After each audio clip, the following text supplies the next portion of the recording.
पहले एग्जाम्पल पूछा गया उसको देखो।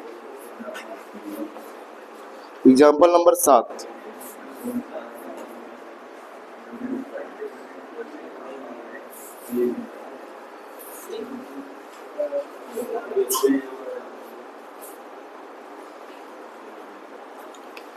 पांच बी के पहले वाले में example number 7।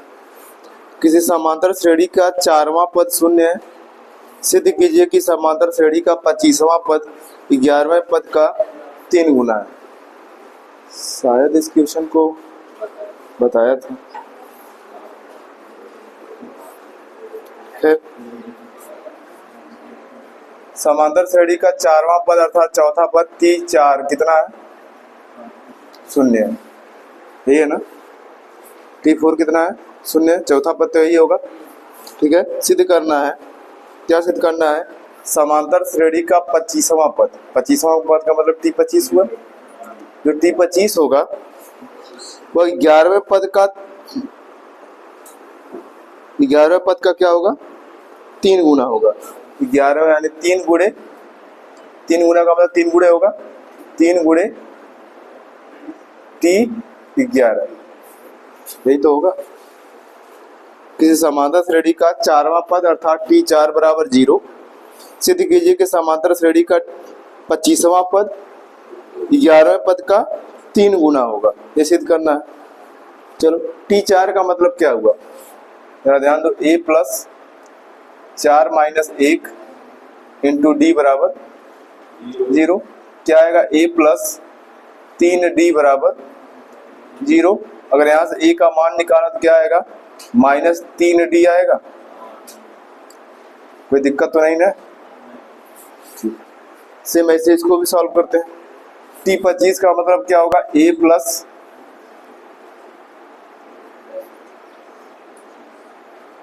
Plus 25 minus 1 into D बराबर 3 गुणे T11 का मतलब क्या होगा? A plus 11 minus 1 into D, यही तो होगा। थोड़ा ध्यान दो। T25 का मतलब A plus 25 minus 1 into D, A plus n minus 1 into D होता फार्मूला। फिर T11 का मतलब क्या होगा? A plus 11 minus 1 into D. आगे इसको और सॉल्व करते हैं। तो A प्लस 25 में से घटेगा कितना होगा? 24D बराबर 3 गुणे A प्लस 11 में से घटेगा 10D। कोई दिक्कत तो नहीं ना? अच्छा, A बराबर हम कितना निकाले हैं? Minus 3D। जहाँ जहाँ A वहाँ माइनस 3D रख सकते हैं ना। A की जगह रखते हैं माइनस 3D प्लस 24D। कोई दिक्कत तो नहीं ना? 3 गुणे A की जगह यहाँ भी रखते हैं माइनस 3D और प्लस 10D। कोई दिक्कत नहीं। 24D में से 3D घटेगा कितना होगा? 21D बराबर 3 गुणे 10 में से 3 घटेगा कितना होगा? 7D। इधर 21D है, इधर भी क्या आया? 3 सत्ते 21D बराबर हुआ।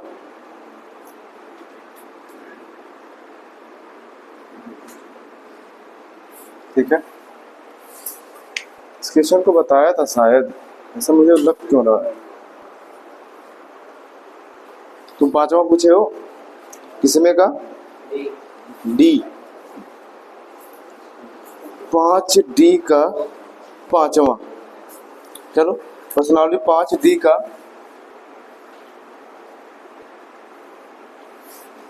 5वां क्या है भाई? केंद्र से आरंभ करते हुए बारी बारी से केंद्रों A और B को लेते हुए त्रिज्याओं आधा सेंटीमीटर, 1 सेंटीमीटर, 1.5 सेंटीमीटर, 2 सेंटीमीटर वाले उत्तरोत्तर अर्धवृत्तों को खींचकर एक सर्पिल बनाया गया है। ठीक है, जैसा कि आकृति में दर्शाया गया है। 13 क्रमागत अर्धवृत्तों से बने इस सर्पिल की कुल लंबाई क्या है? ठीक है, जरा ध्यान दो। पहले क्या है? आधा सेंटीमीटर त्रिज्या है, फिर 1 सेंटीमीटर, फिर 1.5 सेंटीमीटर। ठीक है, ऐसे क्या बनाया गया? अर्धवृत्तों को खींचकर एक सर्पिल बनाया गया। ठीक है। अब एक चीज ध्यान देना, अर्धवृत्त बनाया गया, पूरा वृत्त नहीं बनाया गया है, ठीक है। पहले कितना है, आधा सेंटीमीटर का, आधा सेंटीमीटर का है, फिर कितना है 1 सेंटीमीटर का, फिर कितना है 1.5 सेंटीमीटर का, फिर कितना है 2 सेंटीमीटर का, और इस तरह से कुल कितना बनाया गया है 13, ठीक है। अच्छा एक चीज बताओ, यहाँ a बराबर कितना है, a बराबर 0.5 है, d बराबर कितना है, एक में से इसको घटाएंगे a भी होगा 0.5, ठीक है। n बराबर कितना है 13। अच्छा एक चीज बताओ, इसमें अर्धवृत्त की बात कर रहा है, ठीक है, अर्धवृत्त। पहले हम त्रिज्याओं का सबको जोड़ लेते हैं, ठीक है। लिखेंगे S13 बराबर, या पहले इसलिए सभी त्रिज्याओं का योग, सभी त्रिज्याओं का, क्या मैं लिखा हूं,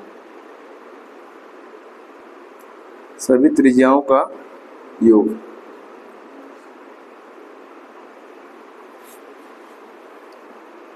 क्या होगा, यस 13 होगा, क्योंकि कुल कितनी त्रिज्या है 13 त्रिज्या है, ऐसा लिखा 13 त्रिज्या, सबका योग निकालते हैं, तो यस 13 बराबर क्या हो जाएगा, यस 13 बराबर क्या होगा 13/2, 2a, यही तो होगा, 2 गुणे a का मान 0.5 प्लस n माइनस 1, n का मान कितना है 13, माइनस 1 इंटू d का मान कितना है 0.5, ठीक है। 13/2 कैसे अभी रहने देते हैं, इसको जरा गुणा करते हैं, 2 × 5 = 10, कितना हुआ 1 हुआ, आधा में 2 का गुणा होगा तो 1 ही होगा, 13 में से 1 घटेगा कितना होगा 12, 12 में 0.5 का गुणा होगा कितना होगा 6 होगा, कितना आ गया 13 गुणे 6 और 1 7/2, ये कितना आया सेंटीमीटर, कितना आया 13 × 7 = 91/2 सेंटीमीटर, ठीक है। यह क्या आया त्रिज्या आया, लेकिन इसमें पूछा क्या गया, जरा ध्यान से अगर देखो, पूछा क्या गया है, पूछा गया है अर्धवृत्तों से बने इस सर्पिल की कुल लंबाई क्या होगी। अच्छा एक चीज बताओ, ये तो त्रिज्या आया ना, सभी त्रिज्याओं का योग, सभी त्रिज्याओं का योग को हम यहाँ कैपिटल R मान लेते हैं, कोई दिक्कत तो नहीं ना, तो इसका मतलब किसका मान आया कैपिटल R का। अब इसका एक चीज बताओ, अर्धवृत्त का परिमाप, अर्धवृत्त का परिमाप, परिमाप इसी को बोलते हैं, या इसी को हम परिधि बोलते हैं, ठीक है, इसी को हम क्या बोलते हैं परिधि। क्या होता है जरा बताओगे, πr होता है, ठीक है, πr यूनिट।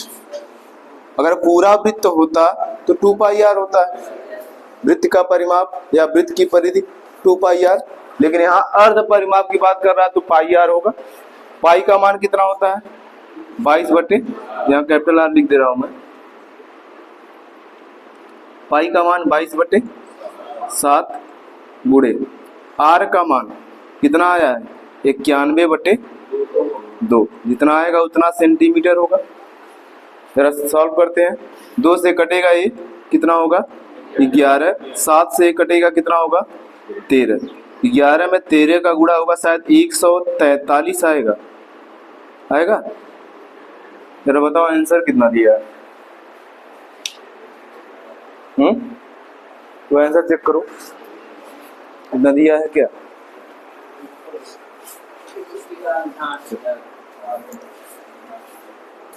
थोड़ा इसको दूसरे तरीके से बताया हूँ, पिछले साल दूसरे तरीके से बताया था इसको, ठीक है। पिछले साल हम क्या किए थे, सबको अलग अलग सबका अर्धवृत्त निकाल लिए थे, ठीक है, फिर से समाधान श्रेणी में उससे थोड़ा सा कैलकुलेशन लंबा जा रहा था, और दूसरा तरीका आजमा लिया, इससे थोड़ा कैलकुलेशन आसान हो गया। और कोई क्वेश्चन? 10वां, चलो 10वां, 7वां ही देख लो। एक समांतर श्रेणी के 8 पदों का योग। अच्छा, पदों का योग बात कर रहा ना, 8 पदों का योग का मतलब पहले ऐसे लिख देता हूं, 8 पदों का योग, 8 पदों का योग कितना है? 64 है। फिर आगे लिखा है 19 पदों का योग, 19 पदों का योग कितना है? 361।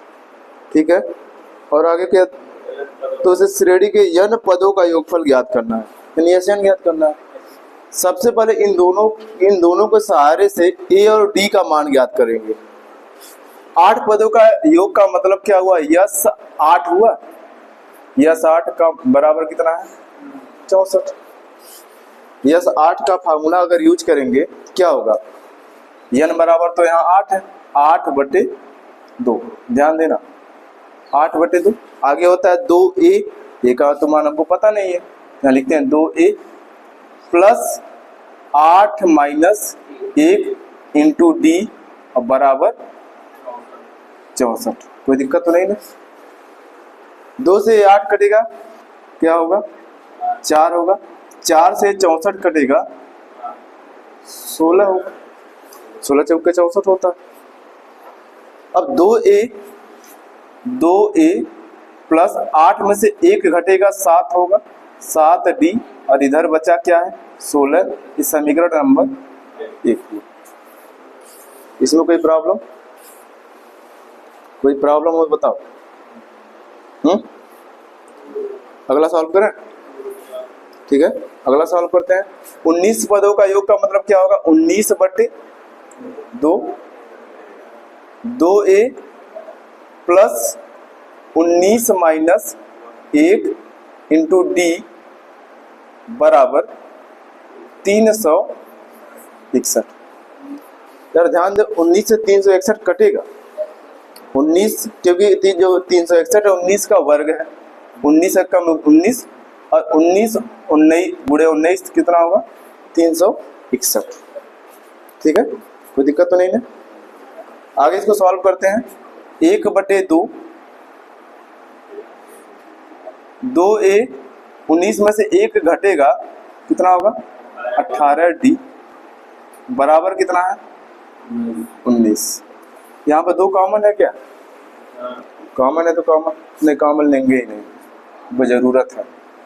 2a प्लस 18d बराबर 2 का गुणा 19 में हो जाएगा 38।